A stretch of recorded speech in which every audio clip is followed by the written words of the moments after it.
탈무드에 보게 되면은 이런 말이 있습니다. 어린이들은 건설자들이다. 어린이들은 건설자들이다. 도대체 이게 무슨 말일까? 여러분, 이거를 여러분 이 히브리어로 보면 어떤 말이냐면 이런 말입니다. 바님은 보님이다. 라고 하는 그런 말입니다. 그런데 글자가 똑같죠, 그죠? 똑같은데 읽기를 바님이라고 읽고 또 똑같은 글자인데 보님이라고 그렇게 읽고 있습니다. 바님이라고 하는 말, 보님이라고 하는 말, 사실은 어린이들은 건설자들이다. 저 말은 언어 유희입니다. 단어를 가지고 설명을 하고 있는데 이 언어 유희를 통하여서 이 자녀에 대한 소중함을 드러내는 것입니다. 이 탈무드는 어린이가 미래다라고 하는 사실을 확실하게 가르치기 위하여서 저 두 가지 단어를 사용하고 있습니다. 히브리어 단어를 사용하는데 한 단어는 아들이라고 하는 단어입니다.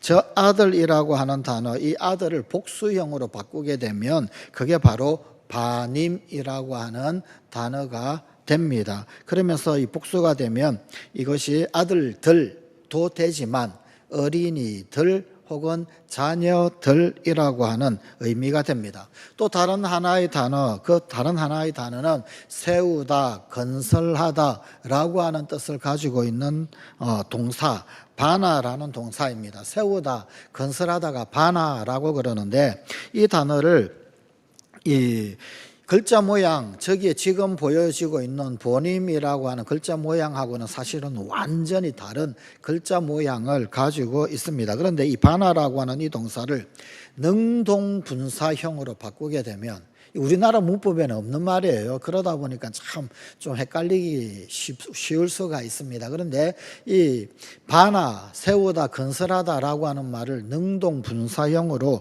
바꾸게 되면은 이 말이 어떤 말이 되어지느냐면은 보내라고 하는 말이 됩니다. 보내. 그리고 이 보내라고 하는 이 말을 복수형으로 쓰게 되면은 저기 화면에 보이는 보님이 됩니다. 그러니까 능동분사형의 복수형이 바로 보님입니다. 그런데 이 보님이라고 하는 단어가 어린이들 혹은 아니면은 자녀들이라고 하는 단어, 바님이라고 하는 단어와 철자가 똑같죠, 그죠? 글씨가 똑같아요. 그래서 언어 유희를 사용을 하는 것인데 발음은 달라요. 보시는 저 히브리어는 전부 다 자음입니다. 자음. 히브리어에는 모음이 없어요. 그래서 모음을 발음하기 위해서는 저 글자 밑에다가 사실은 이제 모음 부호 점들을 찍어가지고 혹은 아니면 짤막한 막대기를 그려가지고 모음 부호를 삶아서 이제 현대 히브리어를 읽어 나가기 시작해요. 그런데 원래 히브리어에는 저렇게 쓰여져 있습니다. 그래서 바님이 보님이다. 언어 유희적인 표현으로 저런 말을 쓰는데 결국 이 능동 분사형의 복수형 되면은 세우는 사람들, 세우는 자가 됩니다. 그래서 어린이들은 세우는 자들이다. 혹 어린이들은 건설자들이다 라고 그렇게 설명을 하는 것입니다. 이 어린이들은 한 민족의 미래를 세울 뿐만 아니라 또한 한 사회의 미래도 그리고 또한 국가의 미래도 또 혹은 아니면 한 가족의 미래도 그죠? 미시적으로는 한 가족의 미래를 거시적으로는 민족과 국가의 미래를 건설한다라고 하는 그런 의미에서 저런 말을 씁니다. 반이면 본임이다. 이러한 이유 때문에 이제 유대인들은 자녀가 없는 사람은 죽은 것과 같다라고 해석을 했습니다. 왜 그렇습니까? 이 자녀를 생산하지 못하는 사람은 열매 없는 나무와 같기 때문이다 라고 그들은 설명을 합니다. 이 오늘날은 참 자녀 없이 살아가는 사람들이 굉장히 많이 있습니다. 우리나라 출산율이 0.6 0.66, 0.67 이렇게 떨어졌다라고 그런 어떤 뉴스 보도도 있고 그런데 둘이 만나가지고 하나도 안 나오니 그러니 이거 어떻게 하면 좋겠습니까? 그런데 이런 경우 이런 어떤 상황 가운데서 이런 형편들 가운데서 자녀가 없는 사람은 열매 없는 나무와 같아 죽은 것과 같아 이런 이야기하면 기분이 나쁠 수도 있을 것 같아요. 그런데 전통적으로 유대인들은 성경을 해석하면서 이렇게 해석을 해 왔습니다. 예, 죽은 나무와 같아. 죽은 나무는 열매를 맺을 수가 없는 거지요. 그러나 살아있는 나무다라고 한다 할지라도 열매를 맺지 못하는 그런 나무면 그러면 주인이 찍어버리려고 합니다. 우리 주님 예수님께서도 기도에 대한 비유를 이야기를 하면서 중보에 관한 이야기를 하면서 그러면서 또 열매 맺지 못하는 나무 찍어버리리라 그랬잖아요. 그죠? 예. 여러분, 3년 동안 거름을 주고 두루 파고 물을 주고 그렇게 해서 정성을 다해가지고 키우는데 그런데 열매 맺지 못하고 자리만 차지하고 있다. 그러니까 주인이 찍어버려라. 사실은 이제 탈무드적인 그런 어떤 배경 가운데서 이야기를 하신 것입니다. 자녀를 생산하지 못한다라고 하는 것, 그것은 자기에게 주어져 있는 그런 임무를 온전히 수행하지 못한 것과 같다라는 겁니다. 특별히 창조 명령을 제대로 수행하지 못한 것으로 여겼습니다. 생육하고 번성하라, 충만하라. 이게 창조 명령인데 이 가정을 이루고 남자와 여자가 생육하고 번성하고 충만해야 되는데 이 창조 명령을 수행하지 않은 것으로 못하는 것으로 그렇게 여겼더란 말입니다. 그리고 세상에서 그가 떠나게 되어졌을 때 그 사람의 이름은 완전히 사라지게 되더라라는 것입니다. 그래서 이런 생각들은 사실은 유대인들만 생각한 건 아니죠. 그죠? 역사적으로 모든 세상 사람들도 또 그러한 상태를 저주라고 그렇게 받아들이기도 하고 그러지 않았습니까? 또한 고의적으로 자녀를 생산하지 않으려는 시도, 이거는 죄악이라고 생각을 했습니다. 요즘은 딩크족이라고 더블 인컴 노 키즈, 그죠? 예, 남자와 여자가 같이 이제 돈벌이를 해서 수입은 더블 인컴인데 그런데 아이들은 두지 않는 노 키즈 같은 경우 근데 이거는요 성경적인 가치관에서 볼 때는 죄악이다라는 겁니다.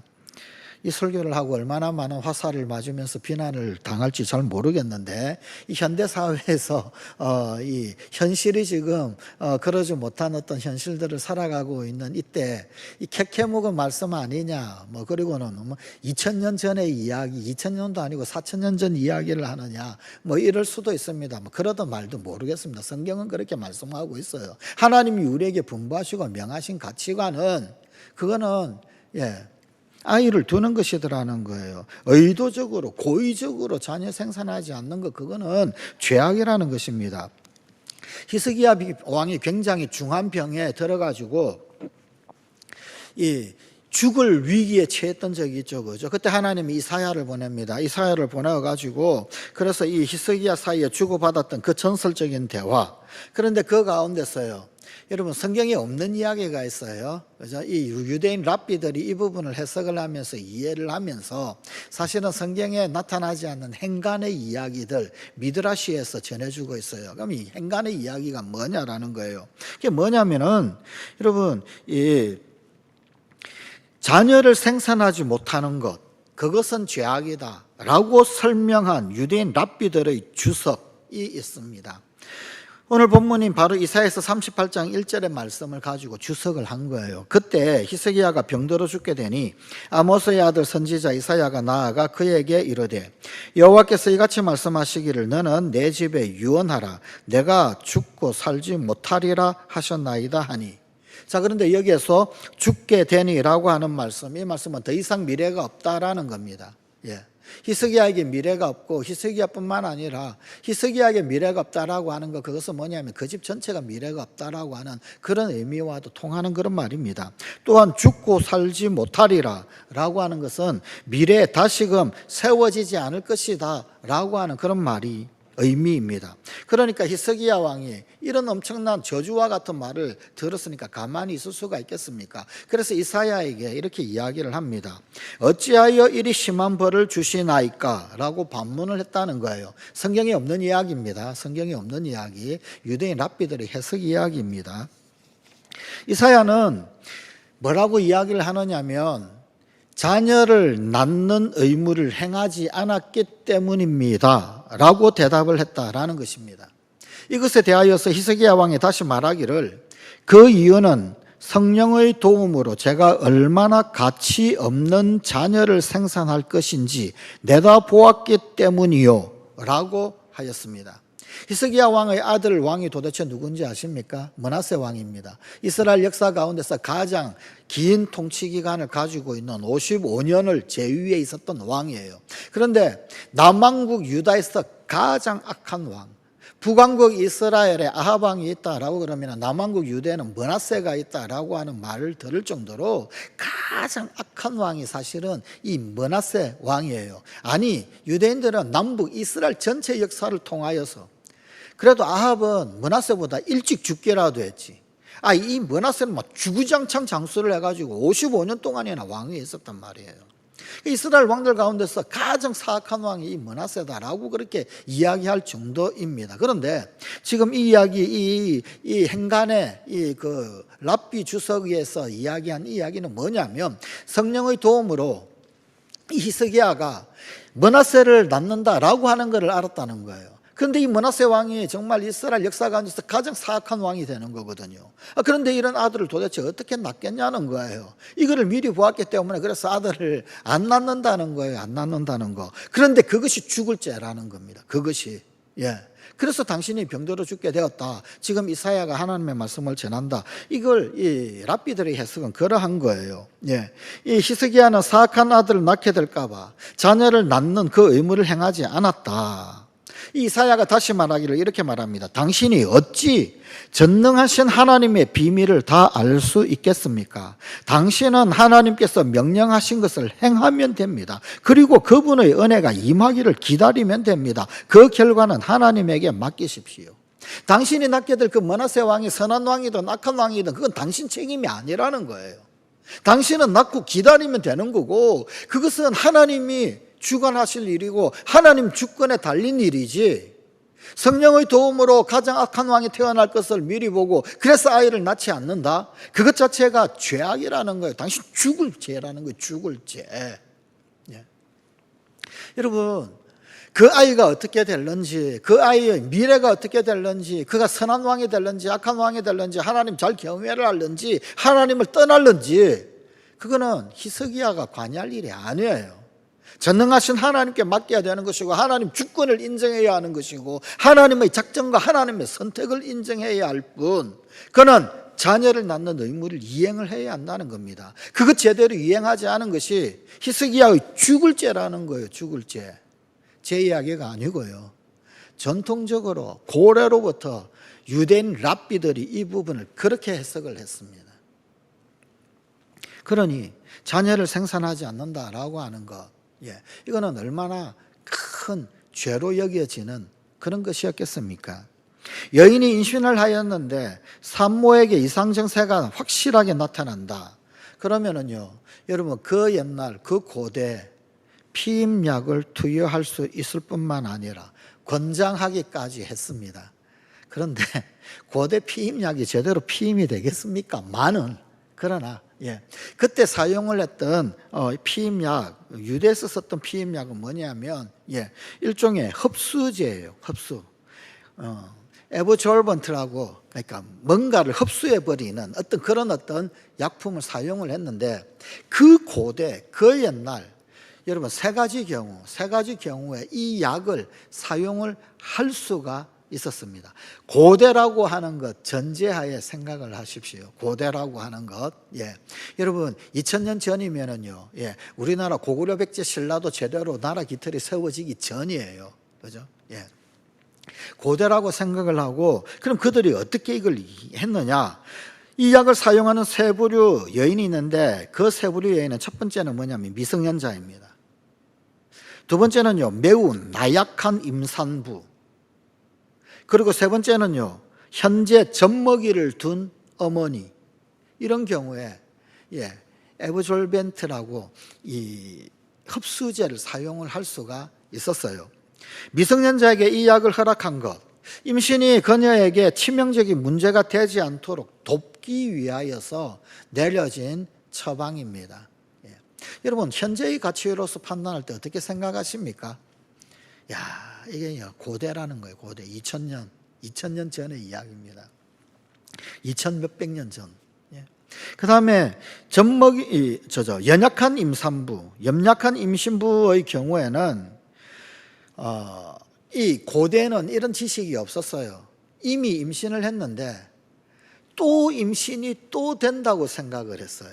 그럴 수가 있다라고 생각을 한 겁니다. 그래서 이미 임신해 있는, 먼저 임신되어져 있는 아이 있잖아요. 이 엄마가 너무 연약하고 좋지 않으니까 이 아이를 잘 지키고 이 아이를 잘 보호하도록 그 다음번 아이는 임신이 되지 않도록 피임약을 써도 허용이 되었더라는 거예요. 지금 의학 상식으로는 맞지 않죠, 그죠? 임신 중에는 또 임신이 안 됩니다, 그죠? 근데 이게 고대라고 하는 것을 감안을 하고 생각을 해 보십시오. 세 번째는 젖먹이를 둔 어머니의 경우에 유아의 건강에 해가 되지 않도록 하기 위해서 이 약을 처방했다는 거예요. 먼저 태어난 아기, 그 아이가 젖을 잘 먹고 잘 살아야 되는데 아무래도 그렇잖아요. 큰애가 있고 둘째가 나오면은 아무래도 큰애는 약간 등한이 되어지고 둘째에 더 많은 신경을 쓰게 되잖아요. 근데 큰애도 아직 젖을 안 뗐어요. 그런데 둘째가 나왔단 말이에요. 그러면은 이 둘째에게 더 많이 신경을 쓰게 되고 결국은 큰애는 왜소해지게 되어지고 뭐 이런 경우가 일어날 수 있겠죠, 그죠? 고대라서 그런 거예요. 현대는 그렇지 않아요, 그죠? 현대는 큰아이 몫으로 자기가 살아서 그냥 이렇게 벌써 이미 태어나가지고 더 필요한 만큼 둘째가 태어날 때 그때 이미 필요한 만큼 엄마로부터 모든 어떤 영양소와 영양분은 전부 다 흡수를 다 받습니다. 이미 다 받는데 고대의 기준에는 이미 난 큰아이를 보호하기 위해서 이 피임을 할 수가 있었다는 거예요. 어떻게 보면 오늘날 21세기 생각하고 그다지 그렇게 동떨어지지는 않은 듯한 그런 느낌이 좀 드시죠, 그죠? 그런데 그 고대 여러분 랍비들은 이런 생각들을 했었어요. 그러니까 성경을 얼마나 깊이 들여다보고 그리고 얼마나 깊이 연구를 하고 그랬겠습니까? 그런데 이 모든 생각들은요 결국은 하나님이 그 자녀들을 선물로 주신 것이다. 이 모든 생각들은 하나같이 이 자녀가 정말 하나님의 선물이고 그리고 귀중한 존재다라고 하는 의식을 가지고 있었습니다. 첫 번째 경우 빼고 두 번째도 아이를 지키고 보호하고 하기 위해서 세 번째 경우 역시 마찬가지 이미 난 그 큰 아이를 지키고 보호하기 위한 이 자녀를 이 아이를 어떻게 지키고 어떻게 보호할까 그 때문에 주어진 그런 어떤 이 허용 방책이었더라는 겁니다. 랍비 마이어의 가정에 일어난 슬픈 사건 이야기가 있습니다. 이 랍비가 안식일 오후에 회당에서 성경을 가르치고 있었어요. 그리고는 랍비의 그 가정에 그때 굉장히 슬픈 일이 일어나게 됩니다. 그에게 두 아들이 있었는데 이 두 아들이 갑자기 위독하게 되었습니다.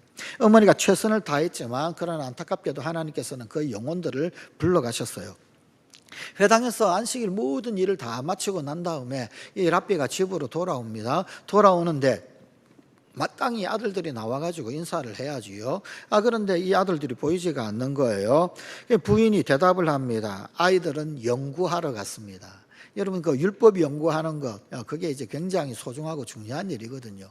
여러분 율법을 연구한다 그러면은요 다른 그 어떤 일들에 대해서 우선순위적인 가치를 부여했던 거예요. 그래서 연구하러 갔습니다. 그러니까 일단 저녁부터 드시지요 이렇게 이야기한 거예요. 랍비가 저녁을 다 먹었습니다. 그런데도 아이들이 나오지가 않는 거예요. 회당에서 아이들을 못 보았는데 어디 갔단 말이요. 그러니까 여보 오늘 아주 슬픈 일이 있었습니다. 아주 오래전에 저에게 귀중한 보석을 맡겨 놓으셨던 분이 오늘 오셔서 나에게 맡겨 놓았던 그 귀중한 보석을 찾아갔습니다. 그러는 거예요. 그러니까 랍비가 남의 것을 아주 오래 가지고 있으면 그것을 내 것으로 착각할 수 있지요. 하지만 내 것이 아닙니다. 주인이 와서 달라고 하면 감사하면서 내어주어야지요. 그동안 잘 사용한 것에 대해서 그 귀중한 것을 나의 것처럼 사용할 수 있었으니 말이요. 그런데 오늘이 안식일이라 당신과 의논하지도 못하고 당신의 동의를 구하지도 않고 그걸 내어줬습니다. 용서하십시오. 그러니까 남편이 의아하다는 듯이 다시 물어봅니다. 무슨 말씀을 하시는 것입니까? 우리 것이 아닌데 주인이 찾아왔으면 그거 줘야 되는 것이 당연한 것 아니겠소? 그때 이 아내가 남편 손을 붙잡고 아이들의 방을 들어갔습니다. 갑니다. 여보, 하나님께서 우리에게 귀중한 보석을 17년 전에 그리고 15년 전에 하나씩 주셨는데 오늘 하나님께서 오셔서 찾아가셨습니다 라고 말하는 거예요. 남편이 통곡을 합니다. 그때 부인이 말을 합니다. 주인이 가져가시는 것이 당연한 것이라고, 우리는 감사할 뿐이라고 조금 전에 당신이 말씀하지 않으셨습니까? 그러니까 이 남편이 눈물을 거두면서 말을 했습니다. 주인이 요구하시면 언제든지 돌려드려야지요. 하나님께서 맡기셨다가 찾아가셨으니 다만 하나님의 성호를 찬양하십시다. 주신 자도 여호와시요 취하시는 자도 여호와시오니 여호와 이름이 찬송을 받을지니이다. 욥기 1장 21절의 말씀이지요. 여러분, 우리가 흔히 이 하나님 주신 자녀, 그리고 데려가실 때도 하나님 데려가신다. 오늘날 우리 현대도 동일한 이런 고백을 하지요. 사실은 그 옛날 탈무드에 나오는 이야기입니다. 그리고 랍비들이 하나님 앞에서 자녀에 대하여 몇천 년 전에 그렇게 고백을 했던 사실 그 이야기입니다. 그걸 오늘날 이 21세기에도 우리가 똑같이 사실 그렇게 하나님 앞에 고백을 하고 있는 거예요. 자, 그런데 이 이야기가 우리에게 가르치는 교훈이 뭡니까? 교훈은 하나님 말씀은 절대적 권위를 가지고 있다라는 것입니다. 그리고 그 말씀에 이유를 다는 것이 아니라 순종만 있을 뿐이다 라는 사실은 가르쳐주는 이야기입니다.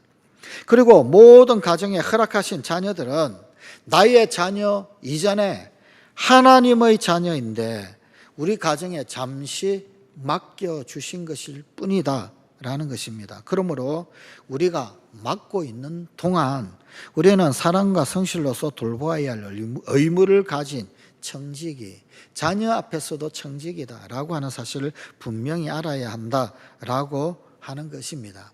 이렇듯이 자녀는 하나님 주신 가장 아름답고 귀한 선물이더라. 선물인데 그것이 내 것은 아닌 거예요. 그 선물 앞에 우리는 청직일 따름이더라 라는 것입니다. 그런데 고대 사회가 그러했지만 유대인들 랍비 역시 성경을 해석하면서도 아들을 딸보다도 더 많이 사랑하고 좋아한 흔적들을 많이 있습니다. 성경에도 좀 그런 흔적들이 좀 보이죠, 그죠? 예. 조심스러워요. 제가 예전에 이 설교를 하다가 한번 엄청난 항의를 받았던 적이 있습니다. 문자를 막 이렇게. 받은 내용이 뭐냐면요. 내 얘기가 아니고 성경시대에 그러했다라는 거예요. 성경시대에. 여러분, 사사 중에서 이제 여사사, 더보라 하나가 여사사잖아요. 그죠? 원래 여자는 더보라는 사사가 될 수가 없어요. 원래는. 근데 이거 내 얘기가 아니고 원래 고대 사회가 그랬고 고대 어떤 여건이 그러했던 거예요. 제가 그렇게, 이게 제 얘기가 아니고 성경시대의 배경이 그래서 그러하다라고 하는 걸 이야기를 했고 그 가운데서 설명인데, 그럼에도 불구하고 더보라가 사사가 된 거, 그거는 뭐냐면요, 그 시대에 쓸만한 남자가 없었기 때문에. 여러분, 하나님 그러면서 덧붙여서 이야기한 게 뭐였느냐면, 우리가 하나님을 경외하고 하나님을 찬양하고 하나님 앞에 쓰임받지 아니하면 하나님은 만군의 하나님이시여 능력 많으신 하나님이셔서 우리 없이도 찬송 영광 예배 받으실 수 있는 분. 우리가 하나님을 찬미하고요 그러지 않으면은요, 우리 주님 예수님 뭐냐면 저 돌들이 소리 지르리라고 했어요. 돌들이. 아니면 하나님 돌을 사용하셨어라도 하나님은 영광 받으시고 찬양 받으시고 예배 받으시는 그런 분이시라고 제가 이야기 분명히 덧붙여서 했는데 그 이야기 하기 전에 뭐라 그랬냐면, 제 이야기가 아니고요, 이것도 주석책에 나오는 이야기예요.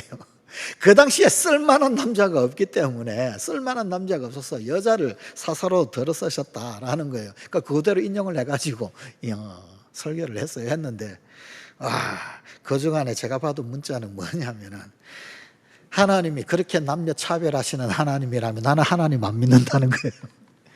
이게 뭐라고, 제 얘기가 아니고 그 당시 사회 역사 문화적 배경이 그러하다니까요. 근데 하여간 오해는 잘 풀려서 그분이 교회 잘 다니고 계십니다. 오해는 하지 마시고요. 그래서 이런 부분들 설교할 때마다 이 트라우마가 있어가지고 이거 또 잘못 이해하실까봐 심히 염려스럽습니다. 예, 제 얘기가 아니고요. 고대 사회의 생각들이 그러하다는 거예요. 고대 사회의 생각들이. 예, 그리고 이런 흔적들이 현대 사회인 지금에도 조금은 남아있는 것 같아요. 물론 지금은 이제 아들, 딸 구분하지는 않습니다만, 그러나 그럼에도 불구하고 아들 그러잖아요. 그죠? 제가 그냥 연로하시는 연세 많으신 그런 어떤 우리 어르신들 간혹 가서 이렇게 뭐 찾아뵙고 그러면은요, 딸이랑 아들이랑 다르던데요. 예. 여전히 아들을 찾으시더라고요. 참 희한하게. 예. 아직까지 그런 어떤 흔적들이 많이 있는 것 같습니다. 자, 그런데 여러분, 그 흔적 중 한 가지가 오늘 또 다룬 본문, 이 창세기 24장 1절이에요. 창세기 24장 1절 말씀, 아브라함이 나이가 많아 늙었고 여호와께서 그에게 범사의 복을 주셨더라. 하나님이 아브라함에게 범사의 모든 일에 복을 주셨다라는 거예요. 그런데 이 범사의 복을 주셨다라고 하는 이 구문에서 이 범사, 이 모든 일, 이게 도대체 뭐냐라는 거예요. 이거를 랍비들이 막 연구를 하고 토론을 하고 그랬어요. 이 랍비들은 이 하브루타라고 해가지고 토론을 많이 하거든요. 심지어 단어 하나 가지고도 막 1시간, 2시간 토론을 하고 막 그래요. 그 토론 가운데 얻어졌던 그런 어떤 이야기인데, 이거를 어떻게 이해를 했느냐 하면 어떤 랍비는 이렇게 해석을 했어요. 아브라함은 딸을 가지지 않았었다. 아브라함, 성경에 아브라함 딸 이름 안 나오죠. 그죠? 예. 아브라함이 딸을 가지지 않은 그것까지도 하나님께서 아브라함을 복되게 하신 것이다.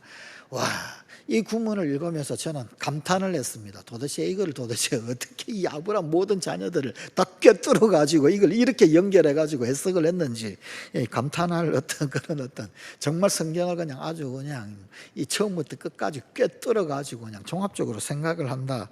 신박한 아이디어다 뭐 생각은 되는데, 뭐 현대적 관점에서 본다라고 그러면 참 이상한 거죠. 그죠? 배척당할 그런 어떤 의견인 것 같기는 합니다만, 하여간 이렇게 해석을 했다는 거예요. 근데 이런 사상이 어디서 나왔느냐 하면은 이 가나안 땅, 팔레스타인 이 땅뿐만 아니라 고대 근동 지역에 이런 생각들은 사실은 파다하게 퍼져져 있었습니다. 물론 우리나라도 마찬가지였고요. 아들이 딸보다 훨씬 좋습니다 라고 말하곤 했어요. 예. 우리 선조들도, 우리 할머니들도 막 그랬잖아요, 그냥. 그죠? 옆집에 누구 아기가 태어났어요. 태어났는데, 그러면 막 물어보잖아요. 뭐 낳았노? 그러면은요, 뭐라고 대답을 해요? 딸을 낳았으면요. 아유, 몹쓸 것 낳았대. 그래요. 아니, 왜 딸이 몹쓸 것이 돼요? 그런 흔적들이 꽤 많이 있잖아요. 그죠? 예. 우리도 사실은 뭐 그래 했었어요. 그죠? 고대 근동지역에 살았던 그 사람들 나쁜 사람이다. 뭐 그렇게 말하기는 뭐 우리도 매 한 가지입니다. 그죠? 예. 근데 하여간 그래서 딸 말고 아들만 있는 것, 이게 복되다는 거예요. 랍비가 아마도 이거를 염두에 두고 이렇게 해석을 한 것 같아요. 그런데 어떤 랍비는 말하기를 딸이 하나도 없는 것은 좋지 않다라고 그랬어요. 근데 이것도 조금 그래요. 아들이 있고 딸이 하나도 없고 아들만 있으면 이거 안 되겠다라는 거예요. 그래서 딸 하나는 있는 게 좋다는 거예요. 이것도 좀 차별적이죠. 그죠? 이것도 조금 여기 계신 우리 여자 성도님들, 우리 여자 성가 가족들 기분 나쁘게 생각하지 마시고요. 조금만 참아 주십시오. 마지막에 반전이 있으니까 미리 예고를 하고 설교를 해야지. 예. 그런 생각들이 있었고, 심지어 랍비들조차도 이런 식으로 해석을 했더라는 거예요. 예. 그 시대 사는 모든 부모님들은 딸보다는 아들을 낳기를 기대했습니다. 그런데 어찌 그것이 마음대로 되는 것이겠습니까? 딸 아들 마음대로 못 놓잖아요. 그죠? 예. 우리 처갓집에 가면은요, 우리 처갓집에 이제 보면은 둘 낳은 집들은 보면요, 전부 다 아들, 딸이에요. 우리 집 사람이 시집 와가지고 자기는 당연히 둘을 낳으면 아들, 딸인 줄 알았대요. 근데 마음대로 안 되잖아요. 우리는 아들 둘이잖아요. 마음대로 안 된단 말이에요. 마음대로. 이게 내 마음대로 되는 게 절대로 아니란 말이에요. 예. 그러니까 이게 하나님이 복을 주셔야 된다는 거예요. 복을 주셔야, 그래야 아들을 낳는다. 이렇게 생각을 한 거예요. 그러니 하나님께서 모든 일에 아브라함을 복되게 하셨다라는 거, 이거 딸이 없게 하셨거나 오직 하나만 두게 하셨다, 뭐 이런 그런 어떤 이해를 했더라는 거예요. 이 고대를 살았던 사람들 그리고 또 심지어 그 영향이 현대까지 남아가지고 현대인들 모두 아들을 중시하는 이유 도대체 뭘까요? 대부분의 사람들은 이들이 부모의 노후를 책임질 것이다. 아들들이 부모의 노후를 책임질 것이다. 이런 생각을 기본적으로 하죠. 그죠? 우리나라 사람들도 그런 생각들이 많았습니다. 그래가지고 재산 딸한테는 안 주고 그냥 아들한테만 주고 막 그랬잖아요. 네. 또한 부모님이 이루지 못한 야망, 그 야망을 아들이 대신 이룰 수 있다라고 생각을 합니다. 그러면 딸들은 부모를 부양할 수 없을까요? 부모님의 야망을 이루어 드릴 수 없을까요? 고대는 불가능했습니다. 고대는. 왜냐하면 고대는 여자는 집 안에서만 일을 해야 됩니다. 자신의 일을 가질 수가 없는 상황이었어요. 그런 고대적 상황, 그런 환경, 형편 그런 거 보니까 딸에게는 별로 기대를 걸 수가 없게 되어진 거죠.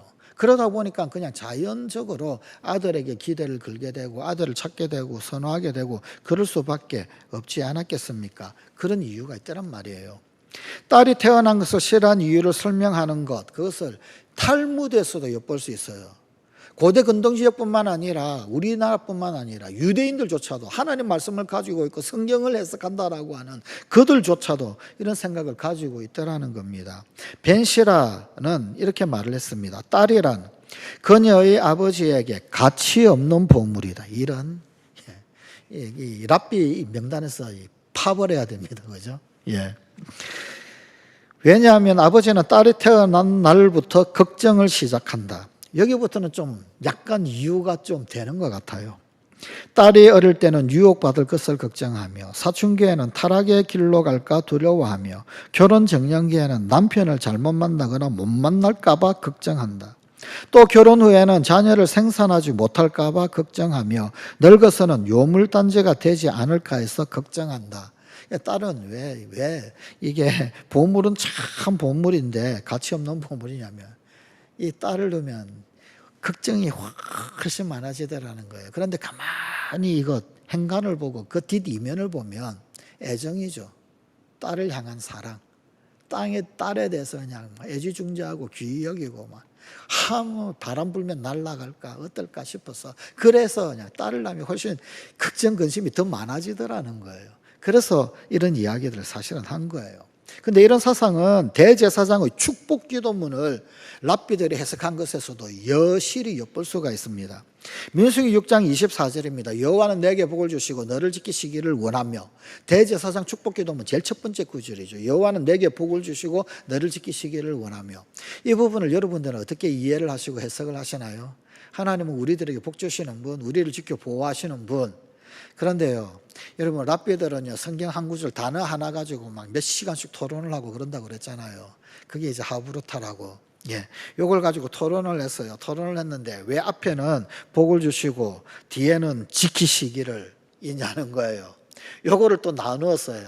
좌우지간 아이디어가 정말 기발한데 아들에게 복을 주셨고요. 딸들은 지킬 게 너무 많아가지고 지키는 거라는 거예요. 복을 주셨는데 그런데 아들들과 함께 복을 주시고 걱정거리를 만드는 딸들을 보호하실 것이다 라고 복을 말씀하시는 것으로 이해를 한 거예요. 이게 랍비들이 이해를 한 겁니다. 그래서 내게 복을 주시고 너를 지키시기를 원하며 복주다 지키다 사실 동일한 의미인데 구분해가지고 이야기했다. 와, 혹시 성경 묵상하시면서 큐티 하시면서 이런 생각들 해보셨어요? 이 도대체 얼마나 깊이 생각했길래 뭐 이런 생각들까지 할까요? 네. 그러나 중요한 것은 우리 주님 예수님 뭐라 하셨냐는 거죠. 우리 주님 뭐라고 하셨는가? 우리 주님 예수님은 이렇게 말씀하십니다. 누가복음 13장 16절 말씀입니다. 그러면 18해 동안 사탄에게 매임받은 이 아브라함의 딸을 안식일에 이 매임에서 푸는 것이 합당하지 아니하냐. 아브라함의 딸. 예수님은 아브라함의 딸이라고 하는 용어를 쓰셨어요. 하나도 놀랍지 않죠. 성경 읽다가 아브라함의 딸이라고 표현되어져 있는 부분을 단 한 군데라도 찾아본 적 있으십니까? 없습니다. 성경에 딱 한 번 나오는 오로지 누가복음 13장 16절 여기에만 나오는 아브라함의 자손 뭐 이런 말은 있어요. 그러나 아브라함의 딸이라고, 아들이 아니라 아브라함의 딸이라고 지칭하는 것은 전무후무한 이야기입니다. 고대의 그런 생각들, 그런 사상들이 파다하게 퍼져 있는, 또 그리고 그렇게 이해를 하고 해석하는 것이 지독히도 당연한 그 시절, 그 세상에서 우리 주님 예수님은 아브라함의 딸이라고 말씀을 하신 거예요. 예수님은 사탄에 매여서 18년 동안 허리가 꼬부라져서 펴지 못하는 이 여자를 고치시면서 아브라함의 딸 그렇게 부르십니다. 그런데 성관가족 여러분, 이 표현이 정말 전무후무한 표현이라는 것 아십니까? 도대체 우리 주님 예수님 어떤 분이셨길래 이 전무후무한 이런 표현을 쓰실까요? 아마 그 당시에 그 자리에 있었던 남자들은 의아했을 것입니다. 의아한 게 아니라 무슨 외계어를 듣는 줄 알았을 겁니다. 한 번도 존재하지 않았던 말, 한 번도 사용되지 않았던 말을, 그 말을 우리 주님 예수님 입에서 툭 튀어나와 가지고 아브라함의 딸이라고 그렇게 표현을 하시는 거예요. 오직 예수님만이 아브라함의 딸이라고 부르십니다. 하나님의 은총은 아브라함의 아들들뿐만 아니라 아브라함의 딸에게도 허락하셨습니다. 이 땅에 움츠려 살아온 수많은 여성들이 생각나지 않으십니까? 어쩌면 이 여인은 단순히 18년 동안 귀신에게 매여 꼬부라져 있었던 것, 그것만이 아니라 이 땅의 처절한 가부장제의 귀신에게 매여 있었던 것은 혹 아닐까요? 가부장제의 귀신에서 해방시켜 주시는 예수님이 부르셨던 그 여자들, 아브라함의 딸들이 여기에도 있지 않습니까? 주님, 18년 동안 꼬부라졌던 여인뿐만 아니라 나도, 내 이름도, 우리 이름도 불러주세요. 나도 우리도 아브라함의 딸이라고 불러주세요. 성관가족 여러분, 사람이 할 수 있는 최고의 사랑, 그 자식을 향한 사랑입니다. 부모님을 향한 사랑은 자식에게 쏟는 애정보다는 적습니다. 솔직히 그렇지 않습니까? 사랑은 내리사랑이라는 것 가르쳐 줍니다. 아버지의 사랑은 자녀를 위한 사랑이고 또 그 자녀의 사랑은 또 그들의 자녀를 위한 사랑입니다. 자녀를 사랑한다, 고아를 돌본다, 젊은이들을 바르게 세운다. 여러분, 이것을 율법에서는요, 가장 의로운 행위고 공의다라고 이해를 했습니다. 여러분, 시편의 말씀, 그 시편의 말씀은 자녀들이 어릴 때 그들을 최고로 사랑하고 바르게 양육하기 위해서 잘 돌보아야 할 책임이 부모에게 있다. 그것들 여러 곳에서 사실은 강조합니다. 106편 6절 말씀, 공의를 지키는 자들과 항상 공의를 행하는 자는 복이 있도다. 여기서 우리는 그냥 정의를 생각을 해요. 또 소위 사회운동 하시는 분들 정의, 공의 성경에서 많이 인용합니다. 그런데 좀 더 깊이 연구해 보면 전통적으로 이 시편 106편의 6절의 이 말씀, 조금 전에 말씀드렸던 것처럼 지금 여기 이 공의를 지킨다, 이 공의를 행한다, 이 도대체 뭘 말하는 건가? 자녀 사랑, 특별히 고아 돌보는 것. 여러분, 구약에 정의를 행하며 겸손히 내 하나님과 동행하는 것이 아니냐, 인자를 사랑하고 정의를 행하며 겸손히 내 하나님과 동행하는 것이 아니냐. 그때 그 공의를 베풀 때 예언자들, 선지자들이 이야기했던 그 공의의 대상들, 가장 기본적인 공의의 대상자들이 누군지 아십니까? 성경에서 말하는 가장 기본적인 공의의 대상자라는요, 고아, 과부, 나그네입니다. 고아와 과부와 나그네. 그들에게서 피눈물이 나지 않도록 하는 것, 고아와 과부와 나그네에서 한이 쌓이지 않게 만드는 것, 그들의 핏소리가 땅에 쌓이지 않게 만드는 것, 그게 정의고 그게 공의였었습니다. 물론 오늘날에는 그 공의를 뭐 평등, 어떤 이 평등의 어떤 뭐 이런 어떤 부분들에 있어서 뭐 나름대로 또 이해를 하고 막 이걸 많이 인용을 하지만, 성경에서 공의를 이야기할 때 여러분 구약 성경 전체의 흐름, 그리고 예언서의 흐름, 그것들을 이렇게 볼 때 물론 약자를 이야기합니다. 근데 그 약자가 도대체 누구냐면 고와 과부 나그네란 말이에요. 예. 그래서 이 공의를 행한다, 결국 뭐냐면요, 자녀를 사랑하는 게 공의를 행하는 것이고, 고아를 잘 돌보는 것, 그리고 젊은이들을 바르게 세우는 것들, 그것들을 가장 의로운 행위고 공의라고 이 시편 106편 6절을 그렇게 랍비들은 해석을 했었어요. 예. 그리고 그 책임은 결국 부모에게 있다. 여러분, 의로운 일은요, 고아를 자기 집에 데려다가 결혼할 때까지 사랑으로 잘 함께 살고 양육하고 키우는 것, 그건 정말 바르게 양육하는 것이고 정말 공의로운 것이라고 그렇게 이 탈무드는 칭찬을 합니다. 그러고 보면 사실 우리네 선조들은 굉장히 공의로웠던 것 같아요. 예. 집집마다 가문마다요, 요즘은 그런 거 별로 없는데 집집마다 가문마다 의붓 아들 하나씩 있었잖아요. 혹은 아니면 의붓 딸들 하나씩은 있었잖아요. 예. 예, 보면 형님인 줄 알았어요. 사촌 형님이라고 그러고 막 그런 줄 알았어요. 근데 나중에 알고 보니까요, 아니래요. 어느 날 다 크고 알았어요. 예, 그냥 오갈 데 없게 되어진, 물론 이제 뭐 전쟁통 때문에 그러기도 하고, 혹은 아니면 먼 친척이기도 하고, 예, 그러기도 하고. 근데 오갈 데 없는 그런 어떤, 그냥 입양해가지고 키웠잖아요. 그냥 양아들, 양딸 삼아가지고. 우리 선조들 참 사실은 알고 보면 성경에 입박한 정의롭고 공의로우신 선조들이었었어요. 집집마다 가문마다 없는 집 없었단 말이에요. 하나씩 다 있었단 말이에요. 하나씩 다 있었단 말이에요. 우리 할아버지도 있었거든요. 예. 진짜 뭐 형님인 줄 알았어요. 사촌 형님인 줄 뭐 그런 줄 알았단 말이에요. 뭐 작은 아버지라고 그러고 뭐. 근데 지금 작은 아버지가 되는데 작은 아버지가 아니고 어느 날은 뭐 당숙이라고 그러고 오천이라고 그러고, 오천이 어느 날 더 커가지고 대학생 돼서 보니까 이게 뭐 8촌 넘어가고 막 그렇더라고요. 나중에 머리 크고 다 나서 크고 난 다음에 알아보니까 그게 아니고 사실은, 예, 사실은 양아들로 그렇게 키운 거더란 말이에요. 근데 집집마다 가문마다 이런 사람들 다 있었잖아요. 예. 우리 선조들 얼마나 성경 배우지도 않았는데 하나님 말씀 따라 살았는지 몰라요. 하나님 이 나라의 백성 이 민족을 그런 토양으로 만들어 놓으셨던 거 절대 그냥 거저가 아닌 것 같아요. 절대 그냥 거저가 아닌 것 같아요. 하여간 여러분,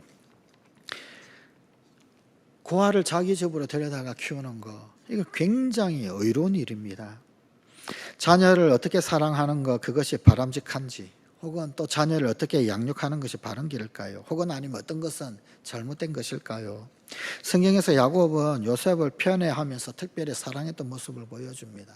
그 바람에 그 집에 엄청난 비극이 있었습니다. 11번째 아들이 죽었다. 12번째 아들도 죽지 않았느냐, 의심. 그리고 그 트라우마, 죽지 않고 사실은 애굽에 팔려갔는데, 여러분, 근데 그게 어디서 출발했느냐? 아버지 야곱의 편애로부터 출발을 했잖아요. 다른 아들들은 전부 다 양치는데 요셉에게는 채색 옷을 입혔어요. 당시에 채색 옷은 어떤 옷이냐면요, 왕자나 공주들에게 입히는, 혹은 아니면은 왕의 측근에 있는 귀족들 자녀들에게 입히는 옷이 채색 옷이었습니다. 다른 아들들은, 큰 아들은 가죽 트롯 입고 양치기 하고 있는데, 그런데 저 끄트머리 막내는 채색 옷을 입고 다닌단 말이에요. 좋겠습니까? 그죠? 결국 잘못된 것이었죠. 아버지는 자녀를 사랑하는데 차등을 두어서는 안 되는 교훈을 야곱이 고스란히 보여주고 있지 않습니까? 어떤 경우에는 한 자녀를 너무 편애해서 그 자녀의 잘못을 고쳐주지 않을 수도 있습니다. 야곱이 그랬잖아요. 꿈을 꿨어요. 하늘에 해달별이 전부 다 자기에게 절을 하는 거예요. 형들은 기분이 나빴어요. 그냥 막 우와, 볕단들이 자기한테 다 절을 하는 거예요. 기분 안 나쁘겠습니까? 그런데요, 그 장면에서 성경을 가만히 보십시오. 아버지 야곱이 요셉에게 한마디도 하지 않아요. 예, 너는 왜 그런 말 하냐? 형들에게 그런 말 하지 마. 이 정도는 이야기할 수 있잖아요. 야곱이 아무 말도 하지를 않습니다. 아무 말도. 자녀의 잘못을 고쳐주려는 그 어떤 시도조차 없습니다. 정반대인 경우도 있을 수 있겠죠. 자녀에게 너무 엄격하게 대하여서 그 자녀를 무능력하게 만들 수도 있습니다. 사실은 이 양극단이 조화를 잘 이룰 때 자녀들은 바르게 자라날 것입니다. 성경 잠언의 말씀에는 이런 구절들이 있습니다. 잠언 13장 24절. 매를 아끼는 자는 그의 자식을 미워함이라. 자식을 사랑하는 자는 근실히 징계하느니라. 여기에서 키포인트, 매를 아낀다, 이거 아니에요. 야, 이 매를 아끼는 자는 자식을 미워한다. 좋다, 오늘부터 그냥 매일같이 매타작을 해야 되겠구나. 이런 곤란해요. 가장 중요한 핵심 키워드는 뭡니까? 근실히 징계하느니라. 이게 키워드예요. 근실히 징계한다. 그럼 근실히 징계하는 게 뭘까요? 잠언 22장 6절. 마땅히 행할 길을 아이에게 가르치라. 그리하면 늙어도 그것을 떠나지 아니하리라. 마땅히 가르쳐야 할 것들을 그때그때 시기적절하게 가르쳐야 합니다. 그래야 나이 들고 난 다음에 제대로 살게 되는 거예요. 제대로. 성장하고 난 다음에, 장성하고 난 다음에 내가 낸데, 그리고 또 혹은 아니면 출가해가지고 저기 가정 이루고 사는데 거기에다가 백날 이야기해봤자 아무 소용 없는 거잖아요. 때가 있단 말이에요. 근실히 징계해야 합니다. 근실히. 그 때를 놓쳐버리면요 아무런 소용이 없게 되어지는 거예요. 잠언 29장 15절입니다. 채찍과 꾸지람이 지혜를 주거늘. 와, 채찍을 써야지 지혜가 생기겠네. 이름이 성경을 오해하는 거예요. 물론 영국 귀족들은 자녀를 양육할 때 어떤 경우에는 채찍질을 하기도 했다고 그래요. 이게 지금 평민들이 아니라 귀족들이 이렇게 가르쳤다는데 참 모르겠습니다. 하여간 근데 여기에서 정말 이야기하고자 하는 말씀은 뭐냐는 거죠. 채찍과 꾸지람이 지혜를 주거늘 임의로 행하게 버려둔 자식은 어미를 욕되게 하느니라. 임의로 버려두면 안 된다라는 거예요. 키워드는 채찍과 꾸지람을 잘해라 라는 걸까요? 내버려 두면 안 된다는 겁니다. 임의로 그냥 아이고 그래 오냐 다 좋은 거예요. 다 좋아가지고 오냐 내버려 두면 안 된다는 거예요. 예. 그렇게 임의로 행하게 버려둔 자식은 어떻게 된다고요? 어미를 욕되게 하느니라. 그러나 신약성경 에베소서 6장 4절에는 이런 말씀이 또 있습니다. 또 아비들아 너희 자녀를 노엽게 하지 말고 오직 주의 교훈과 훈계로 양육하라. 교훈과 훈계로. 탈무드에는 이런 구절도 있습니다. 탈무드가 이걸 잘 해석을 한, 탈무드는 이제 성경적 가치관을 해석한 이야기들을 소개를 하는 거죠. 자녀와 여인을 대할 때 왼손으로 적당히 밀어내고 오른손으로 가깝게 끌어안아라. 무슨 이야기냐면요, 밀어낼 때는 밀어내어야 하고 끌어안을 때는 끌어안아야 한다는 거예요. 다 필요하다는 거예요. 그래서 근실히, 징계를 해야 한다면 근실히 해야 되고요. 예. 아무렇게나 그냥 마음대로 막 하는 게 아니고요.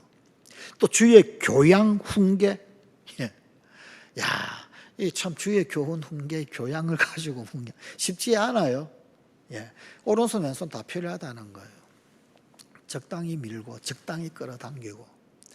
근데 이렇게 해야 합니다. 이렇게. 어떻게 해야 합니까? 부모님으로부터 벌을 받는 것이 두려워서 자신의 생명을 끊어버리는 그런 사례도 있죠. 그냥 나 죽고 말래. 그렇게 하면 안 되는 거죠. 벌을 주겠다고 이것이 위협이 되면 안 된단 말입니다. 위협이 되면 안 되는 거예요.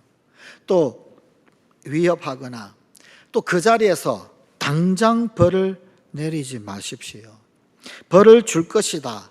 그렇게 말 가지고 협박을 하거나 그런 말 하지도 마십시오.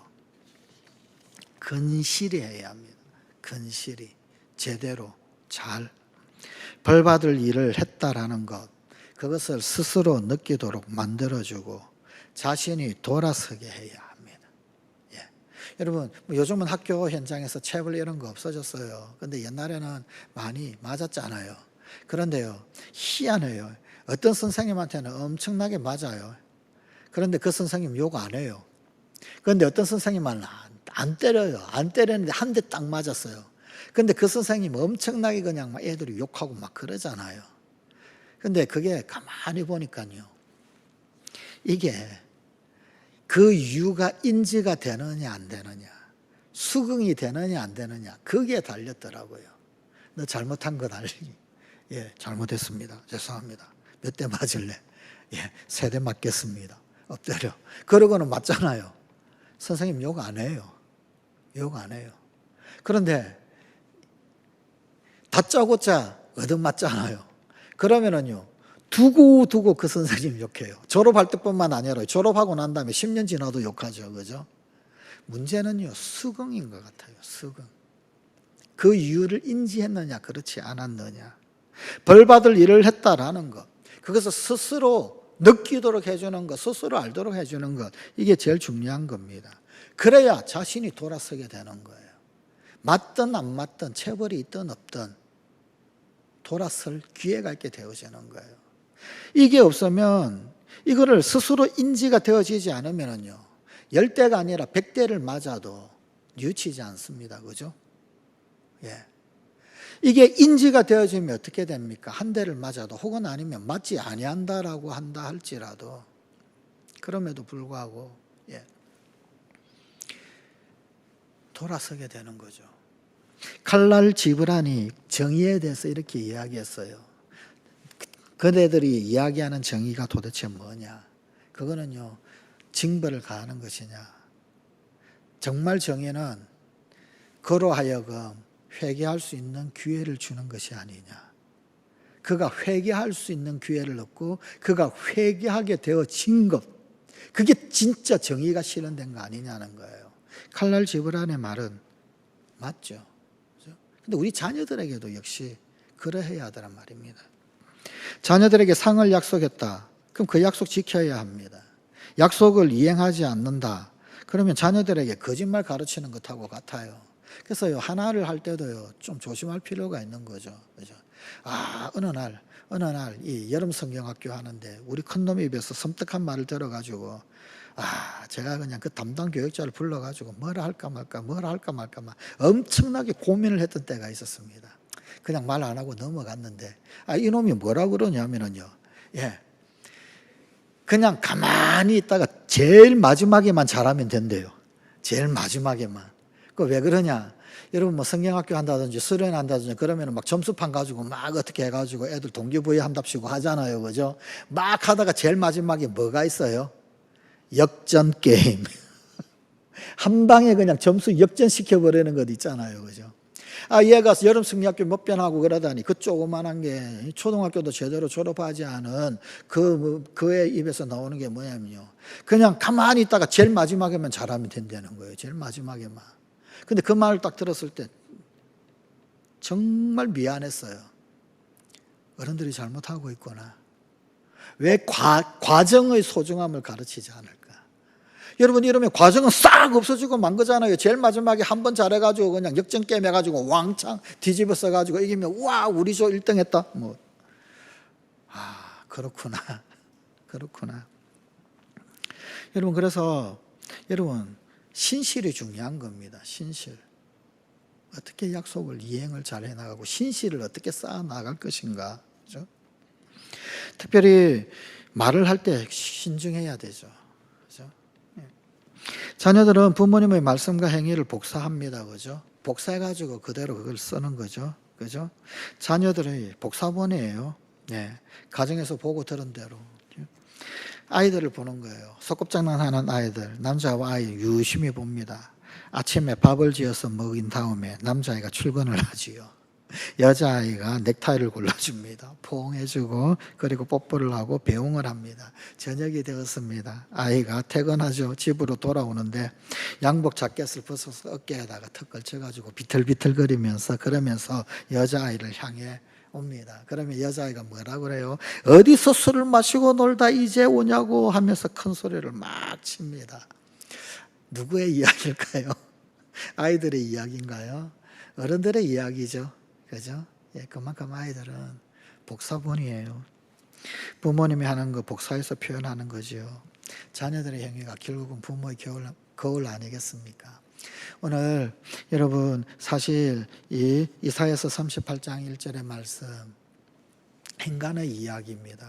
그리고 또 이 창세기 24장 역시 행간의 이야기입니다. 그러나 중요한 건 뭐냐면요. 예, 정말 하나님께서 소중하고 귀중하게 선물로 주신 가장 아름다운 선물이 결국은 자녀들하는 겁니다. 그 자녀들을 통하여서 우리는 하나님 경외하고 하나님 섬기는 법들을 더더욱 깊이 있게 뼈저리게 알아가는 거예요. 특별히 여러분 남녀 차별 없어요. 예, 남자아이가 더 월등하고 여자아이가 더 그렇죠. 아니요. 여러분 그 옛날 2000년 전에 우리 주님 예수님은요 전무후무한 말을 사용을 하셨어요. 아브라함의 딸, 아브라함의 딸. 예수님은 보는 게 달라요. 사람들은 그리 볼지 모르지만 우리 주님 보는 건 다르단 말이에요. 우리 주님 예수님 보시는 게 그렇게 다르면 하나님 어떻게 보시겠습니까?